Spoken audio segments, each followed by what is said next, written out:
Hello and welcome to the European Resilience Initiative Center video podcast. Ukrainian military operation in Russia's Kursk region gives a feeling of a certain déjà vu from March 22, with Russian military convoys being decimated by Ukrainian strikes and hundreds of Russian soldiers being taken into captivity. While Ukraine controls over 1,000 square kilometers, 400 square miles of Russia's territory, Vladimir Putin and his army obviously can do nothing against it. In addition to this, Ukraine demonstrates significantly better equipment in its possession, with recently received F-16 jets and a lot of Western artillery and even cruise missiles. Ukraine is much stronger now than 2.5 years ago. But can this really help against Russia's war machine, which has mastered mobilization waves and expanded its military production during the later months? Today we're talking to Colby Badhwar, who is an independent analyst and a security and defense expert. He writes for The Insider and the Defense Archives. Welcome, Colby. Thank you so much for having me. Pleasure. Thank you so much for having joined us today. And before we go further, don't forget to like, to share, to subscribe to this channel so you will not miss interviews like this. So what we have seen recently, we have seen Ukraine mastering mobile warfare operation with combined arms, striking Russia's troops.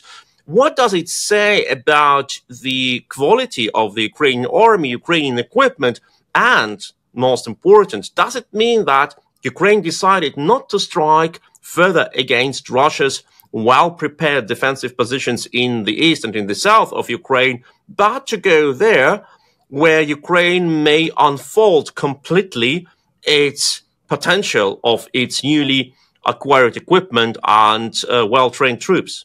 So I'll first admit that I got things completely wrong, because myself and I think most other analysts were extremely skeptical about the prospects that Ukraine would be able to undertake offensive operations this year. Obviously, the counteroffensive last year did not go so well for Ukraine, going up against those heavily fortified positions in Zaporizhia and in the Donbass. So things were not looking very good this year, especially with the lengthy delay to additional aid appropriations in the United States Congress being drawn out, and the lack of deliveries for many months to Ukraine, and that really hampered their ability to defend against Russian attacks. So I was skeptical. Most analysts, I would say, were very skeptical that Ukraine was even going to be able to undertake offensive operations really on any sort of scale. So that's the first thing, is that I am surprised that Ukraine even launched this operation into Kursk. I think it speaks to that they have been able to regenerate some combat strength faster than most people anticipated. I thought that with the delays within Ukraine as well to the issue of mobilizing additional personnel, I didn't think that this was going to happen so soon. But obviously Ukraine has been conserving some strength, conserving ammunition, rebuilding equipment stockpiles to be able to launch this operation into Kursk. And it's so far, I mean, it seems to be enjoying some successes. Obviously, it's still unfolding, and we don't have a full, clear picture of everything that's happening. But certainly, it's going a lot better than the offensive last year, because they are going up against Russian defense lines that are not nearly as strong and not nearly as well manned. Obviously, the so-called Surovikin line was quite heavily fortified, well defended, but Russia has not dedicated the same amount of resources to defending their own border, and Ukraine has exploited that. Well, and we have seen that in addition to this incredible operation with acquiring of the territory of Russia, which is larger than all the territory of Ukraine, which Russia managed to occupy since early this year. In addition to that, Ukraine has also performed several deep strikes against Russian high-value targets. First of all, military airfields and warehouses with gliding bombs, but not only.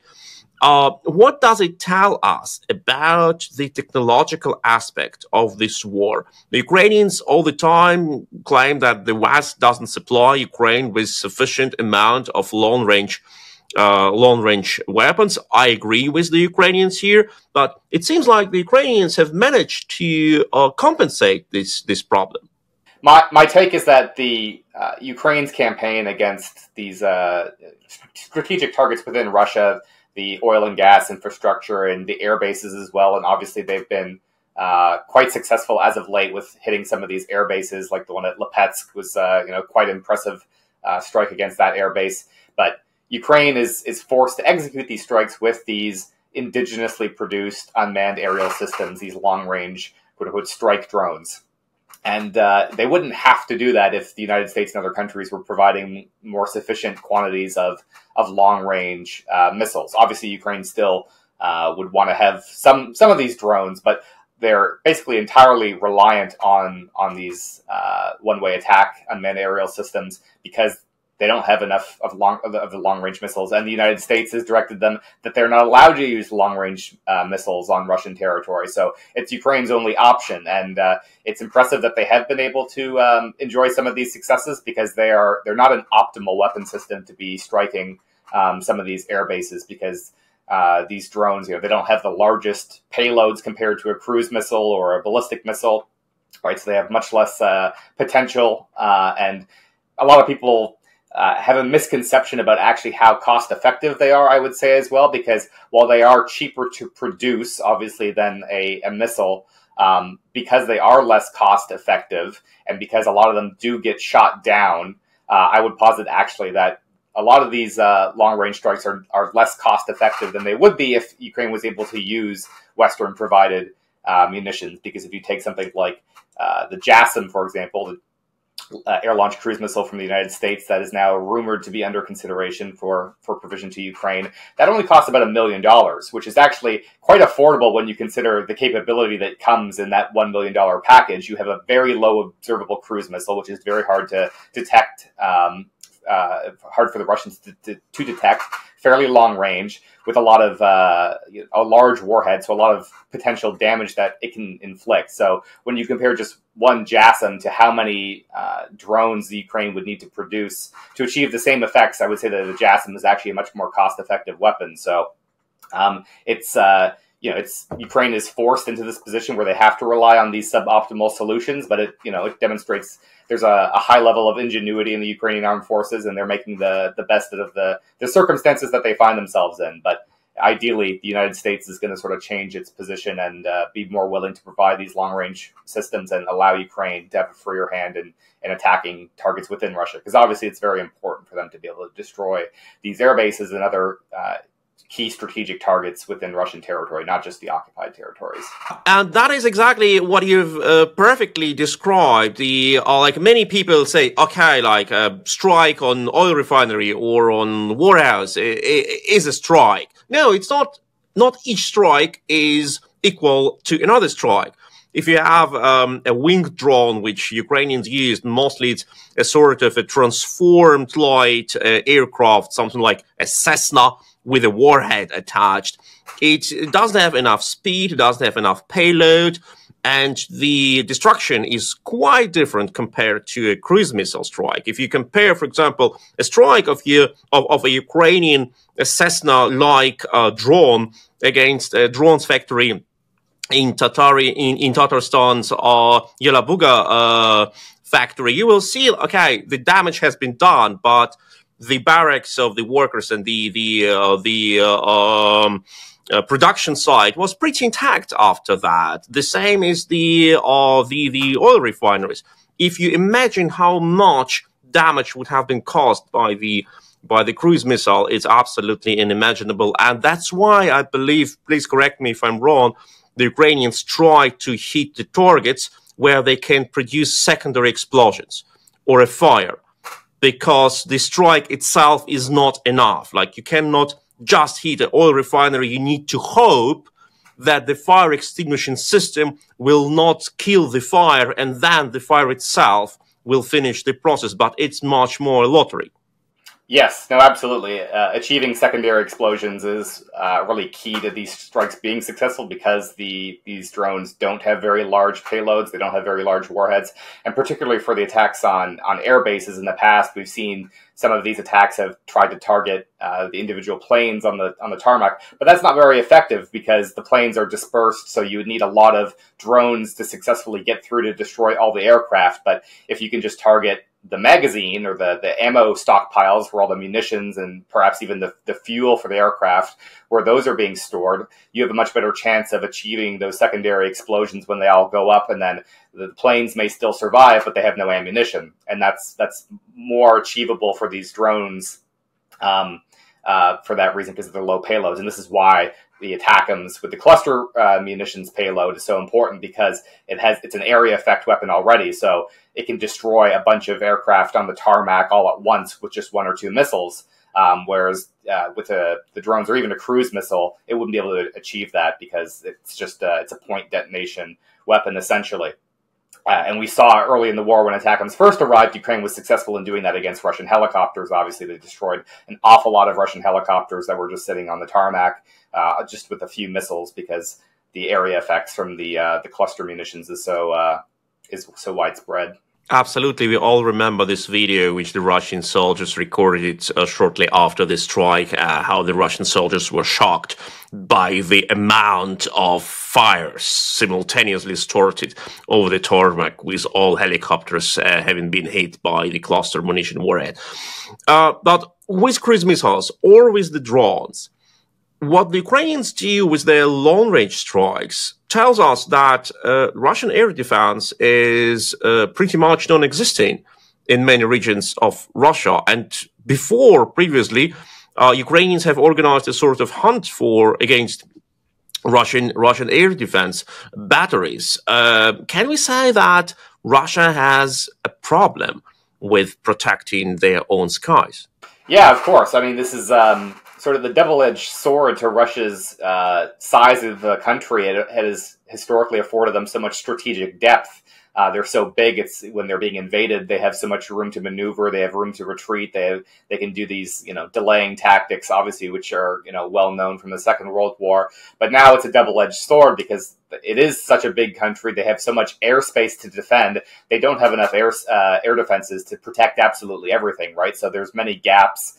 They can't possibly, keep a tight noose or cordon around Ukraine to ensure that no drones get through. They have so many different air bases to defend.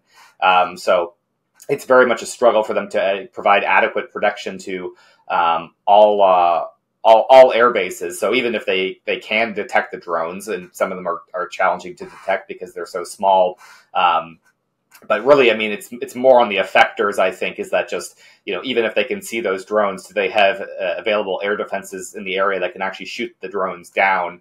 And in many cases, they won't, just because there's so many different targets to defend between the air bases and all the oil refineries, different energy infrastructure, supply depots. There's a long list. Absolutely. And we know that as long as drones, I do not talk only about the winged drones, I also talk about the FPVs. As long as they pass through these death zones, like no signal zone, along the contact line, along the front line, they enter more or less free room to operate. But that is also true not only for the Ukrainian drones going deeper into Russia-controlled territory, but also for the Russian drones, first of all, surveillance drones, which are operating behind the Ukrainian front lines, the Orlan, Zala, or Supercam, which, as long as they go through these more or less densely controlled area, they can operate more or less freely and help the Russians to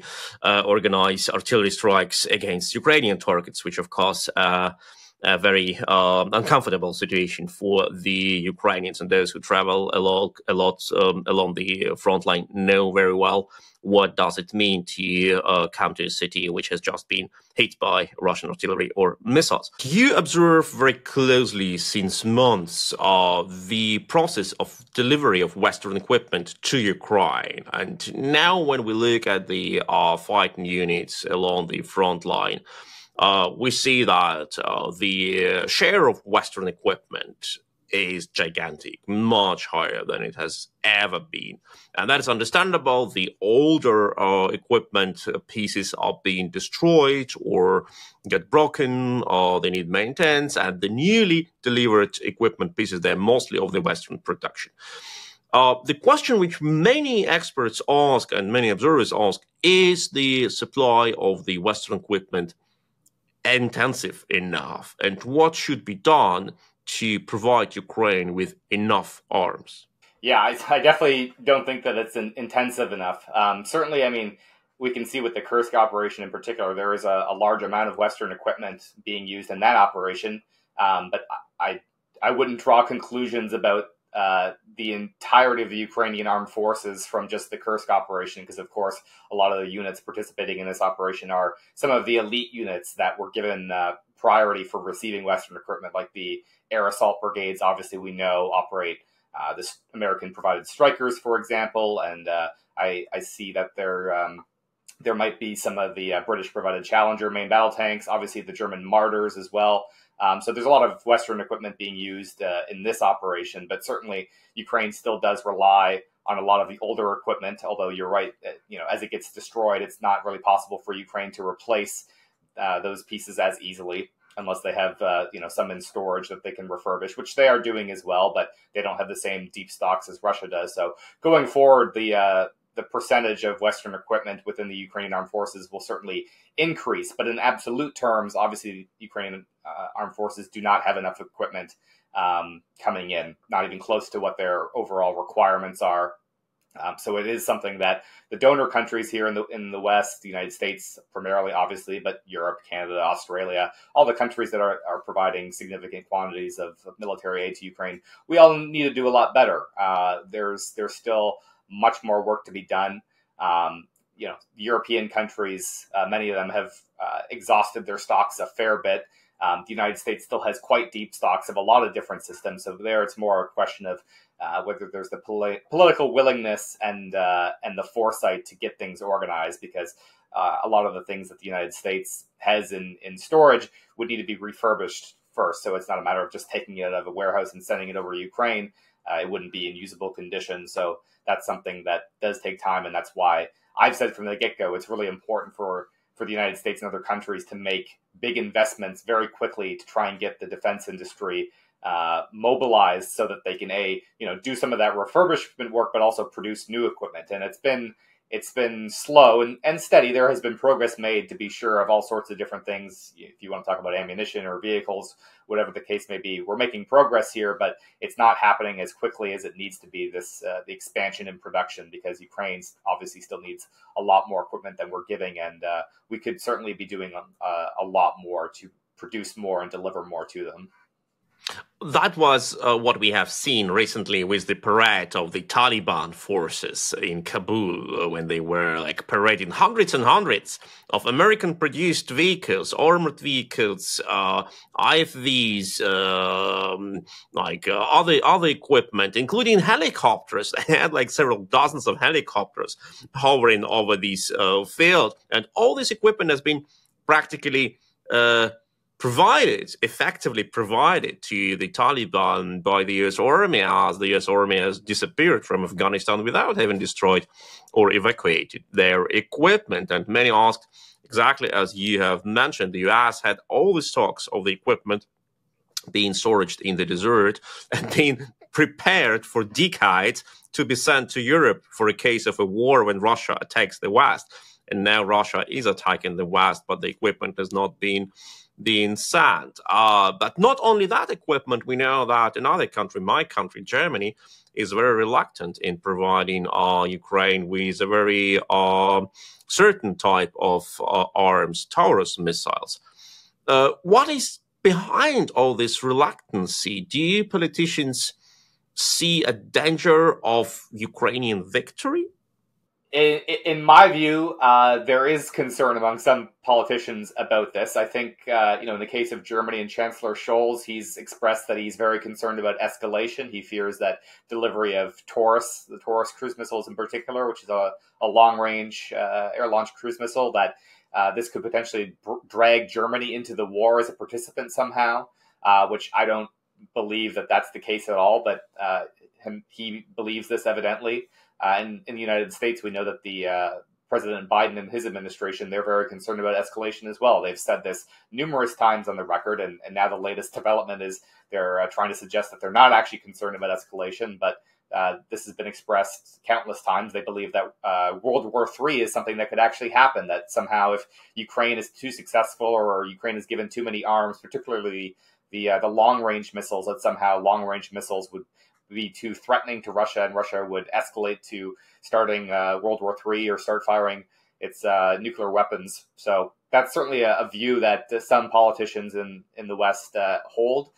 There's very little evidence to support this theory, and every passing day there's even less evidence as we see Ukraine has attacked Russian territory. And attacked Russian territory, and Ukraine attacked Russian territory using Western-provided equipment. Like the German-provided tanks are running literally through the Russian sovereign territory.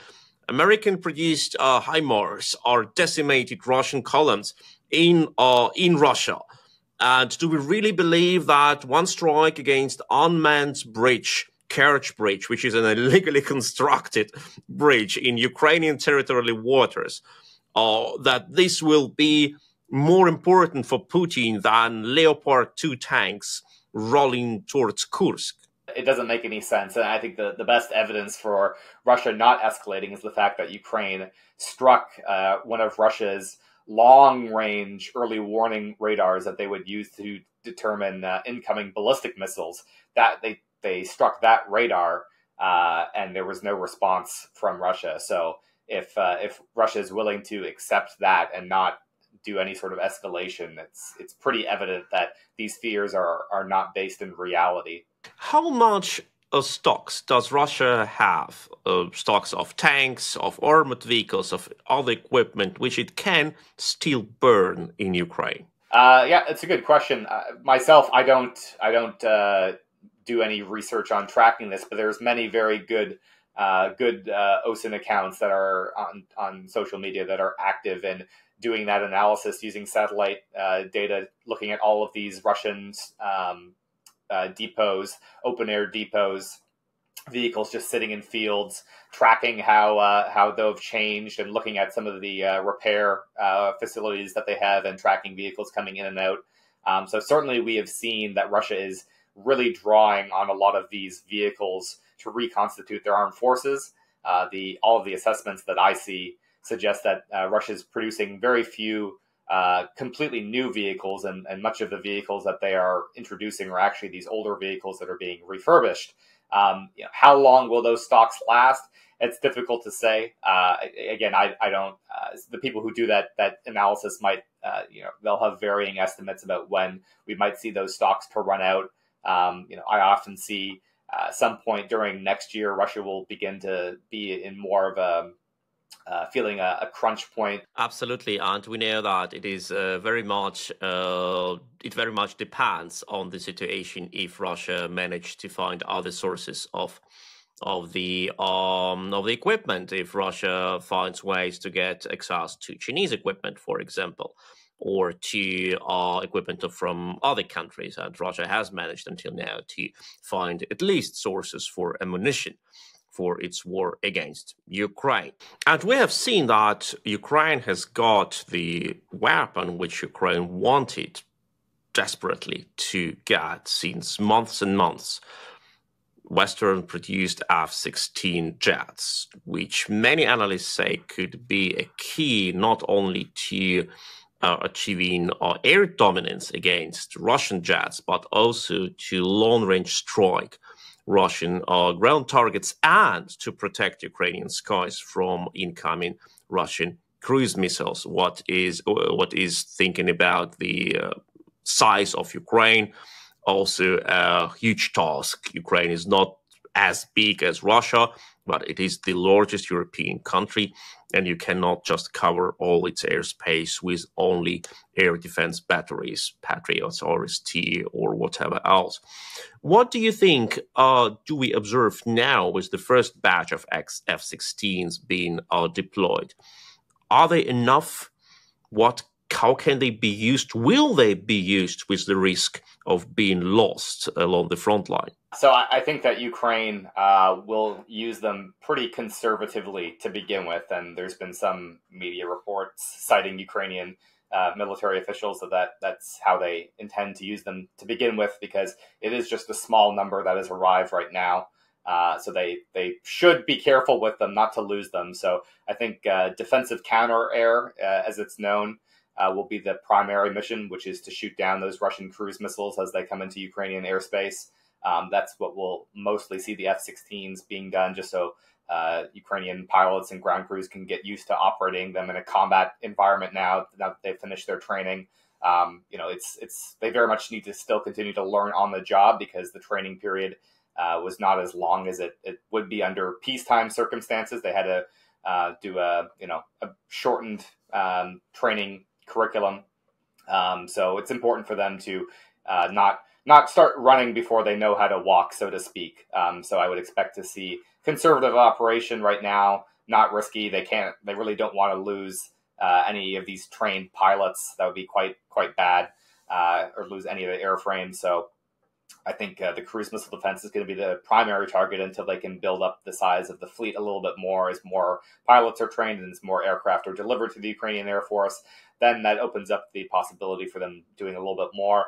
Obviously, as I mentioned before, the JASSM cruise missiles, if the United States is willing to provide those, and the F-16s will utilize those to conduct standoff strikes the same way Ukraine is using their own Sukhoi fencers to use the Storm Shadow and Scalpy G cruise missiles. So those will be used to do that. I wouldn't expect to see a lot of F-16 operations close to the front line. It seems that the Kursk operation is still being supported by supported by Ukraine's legacy Soviet fighter fleet, because they don't want to risk the F-16. So I wouldn't anticipate them getting too aggressive, and certainly the F-16s are really still no match for the Russian Air Force. We should not expect air-to-air engagements. That would be very bad for the Ukrainian Air Force. These F-16s just don't have the radars. Really is the main weak point. They have these old APG-66 radars, which are quite inferior to most of the radars on Russia's newer aircraft. So they wouldn't really stand much of a chance in an air-to-air engagement for that reason. So people should not expect to see Ukraine challenging the Russian Air Force for control of the skies. It's just completely out of the cards with these F-16s. Even if they got upgraded radars, if they got the APG-68, which is an improvement, even that still would not really create a level playing field. So just the nature of the capability of these particular F-16s being older ones, even though they are upgraded, there's limits to how Ukraine can use them. It's certainly an improvement over the Russian aircraft. It's important for sustainment, for logistics, the fact that we're able to provide them spare parts so they can keep them flying, which we obviously can't help Ukraine sustain the older aircraft. We've already pretty much given them all the spare parts that we could possibly source from ourselves or other places. So it's a very important development for the Ukrainian Air Force, but it's important not to overstate the impact that it's going to have on the war, because currently it is being limited by the fact that those radars were not upgraded, and we still don't know whether the United States will be willing to provide the JASSM cruise missiles either. So those are two key things to look for going forward. And JASSM cruise missiles, their most important abilities to fly for up to almost 1,000 kilometers. And this is clearly more than the sovereign territory of Ukraine, for which Ukraine has got permission to use most of West-provided weapons. The idea to launch them from somewhere in Kharkiv region or in Sumy region in order to hit the Ural Mountains industry region will most probably not be not turn into reality. No, and the 1,000 kilometer range, that's for the newer JASSM ER extended range variant, and Ukraine should not anticipate receiving that from the United States. It's basically zero probability that will happen. Ukraine will perhaps receive the original baseline JASSM A variant, which is an unclassified range, I believe, of 370 kilometers. So probably actually longer than that, because that's the unclassified number, but not dramatically. So that's the possibility. The extended range variants will not be provided by the United States Air Force. It's one of the most important missiles for them to have in their own inventory to go to war with China potentially. So that will not be provided to Ukraine. But the baseline JASSM is possible according to the latest reporting. It's under active consideration by the Biden administration. So with some hope, we may see some positive news on that in the coming weeks and months, perhaps. Indeed, but still like 370 kilometers is not that big range. The launch point should be pretty far from the front line for the sake of safety. So we know that even 500 kilometers range missiles could not reach the deeper located areas of occupied territory. So it is still a question like where, against which targets these missiles can be used. Will there be, for example, air permission to use them against Russia's sovereign territory in Kursk, Belgorod, or in Voronezh areas or else? But what do you think should Ukraine get now in realistic terms to significantly improve their fighting capacities? We know that for Spring 22, HIMARS systems were the solution. Later, Storm Shadow and Scalp cruise missiles have provided Ukraine with a lot of success against Crimea-based targets operated by the Russian army. What could be the combination of arms which could have helped Ukraine with not that much investment? Because we both believe, I think, that the West will not go all in and send like several hundreds of tanks, 1,000 of IFVs, and like a couple of hundreds of jets within a month. So as far as new systems are concerned, the JASSM obviously, but as well there's another cruise missile called SLAM-ER, which is in inventory with the U.S. Navy. That's something that could and should be provided. The U.S. Navy doesn't even like the missile at all. They find it very difficult to use themselves for their carrier operations. So that is something that the United States should provide to give Ukraine a larger inventory of cruise missiles. But beyond that, it's really a question of just scale of the things that have already been provided. There's not really any sort of magic systems out there that could be plausibly provided to Ukraine.